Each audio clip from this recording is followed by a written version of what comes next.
오늘 하나님 말씀 함께 보겠습니다. 잠언 3장 11절부터 26절 말씀입니다. 구약성경 913페이지 잠언 3장 11절부터 26절 말씀, 제가 봉독하고 마지막 절 합독하겠습니다.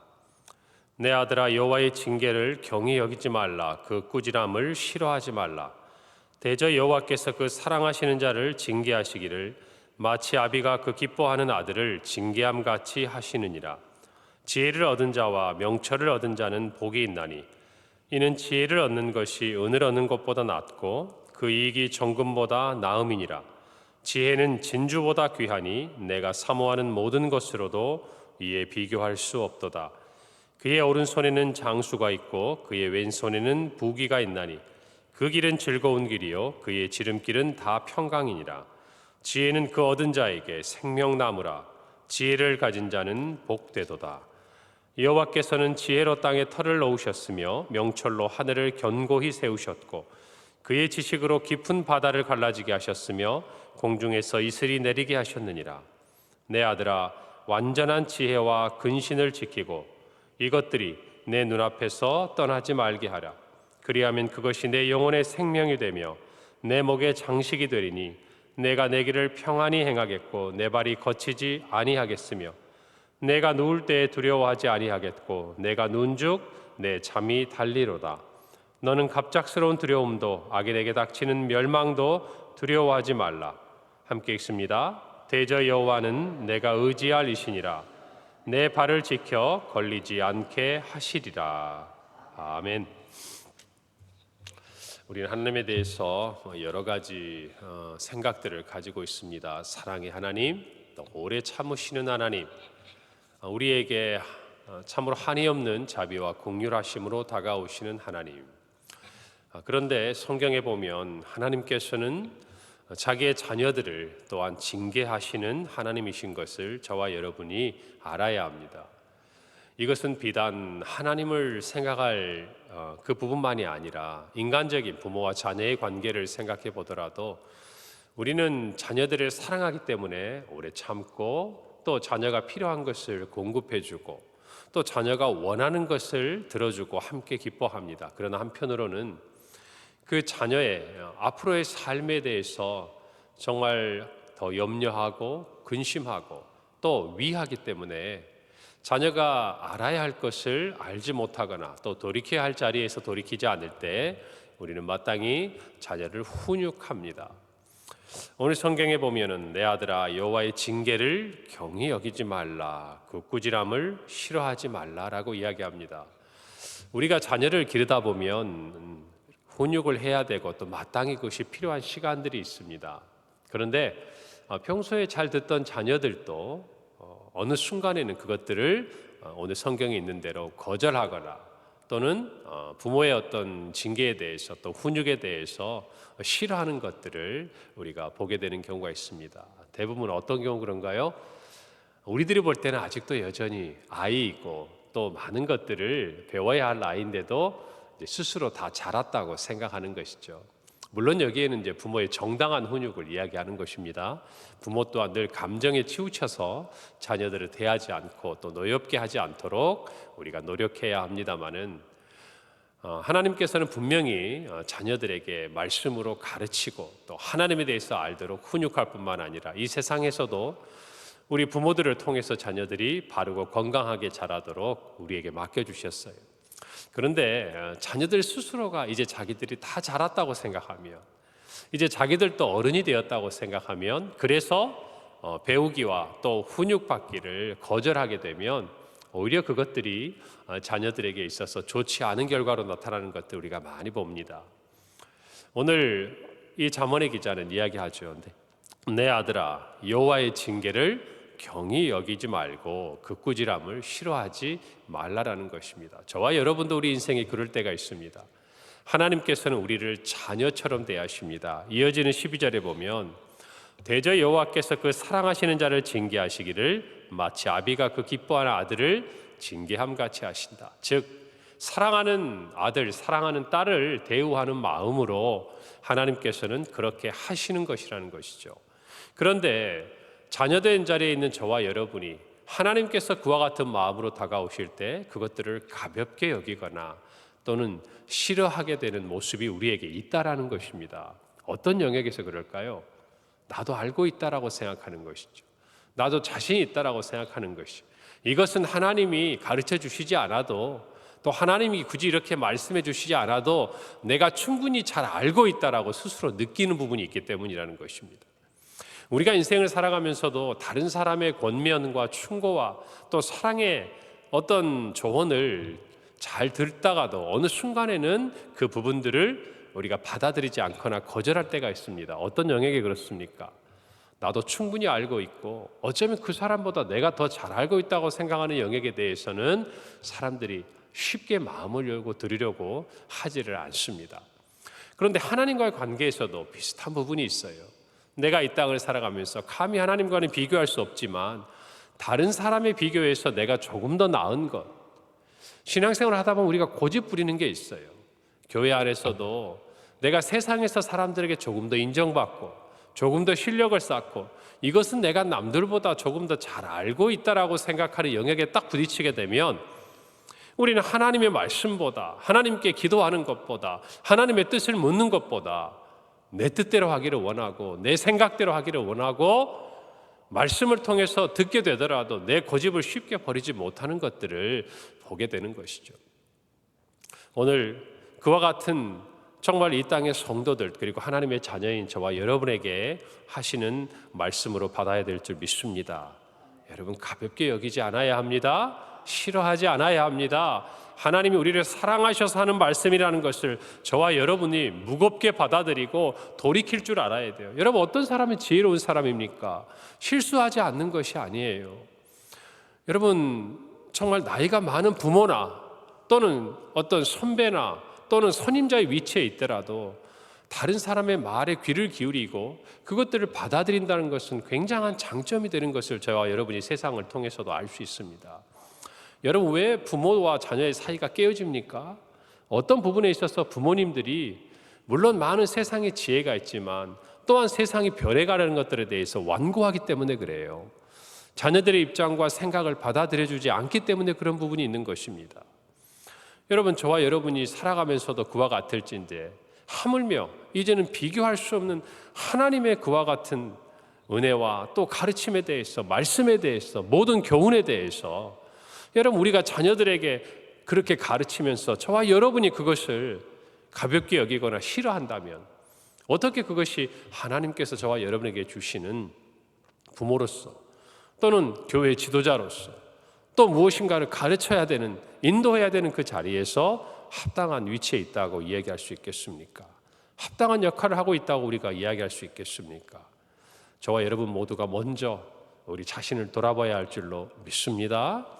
어떤 면에서는 우리가 잘 알고 있다고 생각하고 우리가 다 경험했다고 생각하고 이미 우리가 이 부분에 대해서는 더 이상 배울 것이 없다라고 생각되어지고 여겨지는 그 부분에서 공교롭게도 우리는 더 넘어지기 쉽고 더 뭔가 하나님의 뜻과는 다른 방향으로 행동하기 쉬운 우리의 모습이 있다는 것을 인정해야 하는 줄로 믿습니다.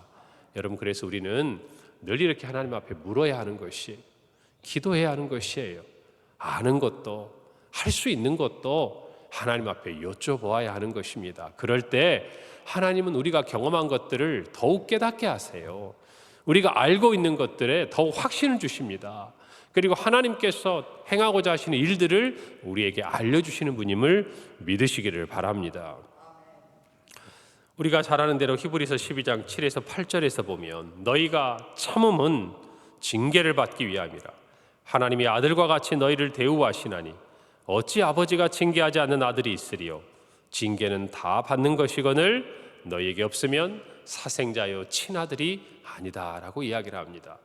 그래서 우리는 하나님께서 주시는 징계, 믿음으로 살고 하나님의 뜻대로 또 살지 않기 때문에 하나님께서 때때로 우리의 삶에 주시는 어떤 어려움과 또 시련들이 다가왔을 때 그것들을 믿음으로 인내해야 할 줄로 믿습니다. 여러분, 시편 94편 12절에 13절에 이렇게 말씀합니다. 여호와여, 주로부터 징벌을 받으며 주의 법으로 교훈하심을 받는 자가 복이 있나니 이런 사람에게는 환난의 날을 피하게 하사 악인을 위하여 구덩이를 팔 때까지 평안을 주시리이다. 환난의 날에 피하도록 하나님께서는 우리에게 미리 깨어나게 하시고 경성하게 하시고 하나님 앞에서 정말 깨어 기도하게 하시는 줄로 믿는 것입니다. 오늘을 살아가면서 하나님 앞에 묻고 싶은 이야기가 있을 겁니다. 하나님, 왜 내 삶 가운데 이와 같은 시련과 어려움이 있습니까? 물으시면 여러분 그 기도 가운데 이런 생각을 하세요. 하나님께서 나를 자녀로 대하시는구나. 나에게 하나님 아버지가 계시는구나. 여러분, 그리고 자녀가 아버지에게 이런 징계를 받고 또 교훈을 받을 때는요, 제일 중요한 게 있습니다. 아버지의 마음을 이해하는 것이. 오늘 이 말씀에 있는 것처럼 내 삶에 어려움이 있더라도 여러분, 하나님이 나를 미워한다 생각하지 마십시오. 도리어 그 어려운 시간이 여러분에게 다가올 때에, 이해할 수 없는 시간 앞에 여러분이 서 있을 때에 하나님이 나를 사랑한다고 생각하시기를 바랍니다.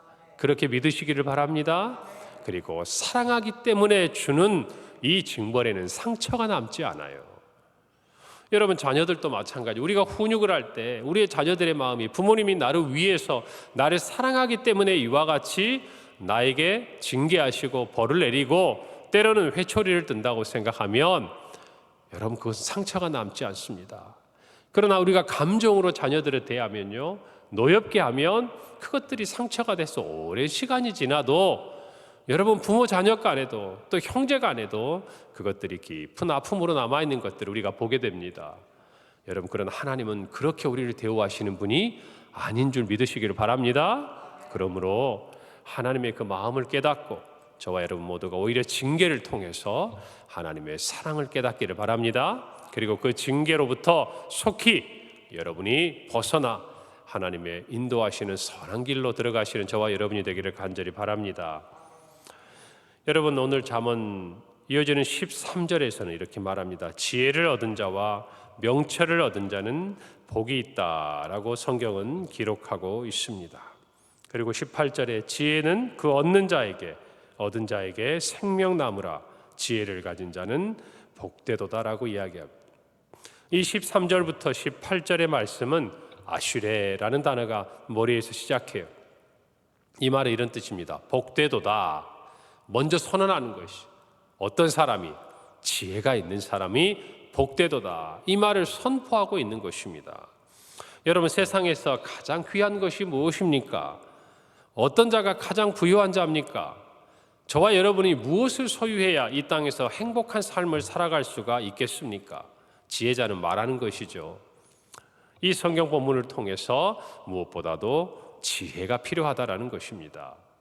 여러분, 여기서 말하는 지혜란 어떤 것입니까? 우리가 잠언 1장에서 살펴본 대로 1장 7절의 말씀, 여호와를 경외하는 것이 지식의 근본이거늘 미련한 자는 지혜와 훈계를 멸시하느니라, 분명히 선언하고 있는 것이죠.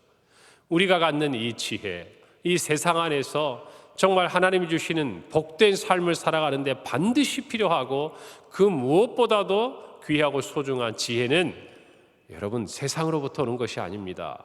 누구로부터 오는 것입니까? 하나님으로부터 오는 것입니다. 여러분, 그래서 여호와를 경외하는 것, 하나님 아버지를 아는 지식이 있는 것이 가장 큰 지혜라는 것을 믿으시기를 바랍니다. 왜냐하면 모든 지혜는요, 하나님으로부터 시작되었기 때문입니다. 저와 여러분이 그것을 알아야 돼요. 여러분, 그런데 하나님이 지혜로우신데 우리와 아무 관계가 없으면 하나님의 지혜는 우리에게 유익이 없어요. 그러나 하나님이 먼저 인정하시는 겁니다. 징계하십니다.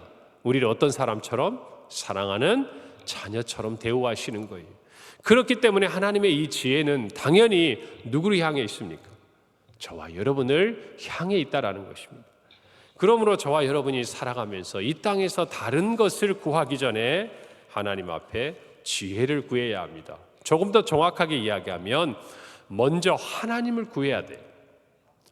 여러분, 오늘 성경 말씀에 보면 은보다 귀하답니다. 그리고 정금보다 귀하답니다. 그리고 진주보다 귀하답니다. 그리고 16절에는 오른손에는 장수가 있고 그 왼손에는 부귀가 있답니다. 여러분, 이 모든 것들이 보화죠. 여러분, 은보다 귀한 것이 금입니다. 금보다 귀한 것. 여러분, 그 당시에 바다 깊은 데서 얻어내는 진주는 보화 중에서도 참으로 귀한 것이었습니다. 여러분, 그리고 이 세상 가운데 있는 어떤 보석과 귀중품뿐이 아니라 여러분, 정말 오래 사는 장수의 복과 그리고 이 땅에서 누리는 부귀에 대한 것까지라도 이 모든 것이 무엇과 관련이 있다는 것이에요? 지혜와 관련이 있다는 것. 그 모든 것보다 지혜가 더 귀하다는 것입니다. 여러분, 욥기 22장 24절에서 25절에 보면 내 보화를 티끌로 여기고 오빌의 금을 계곡의 돌로 여기라. 그리하면 전능자가 내 보화가 되시며 내게 고귀한 은이 되신다라고 말합니다. 여러분은 하나님과 그리고 하나님으로부터 오는 이 세상의 모든 것들 중에 무엇을 더 귀하게 여기십니까?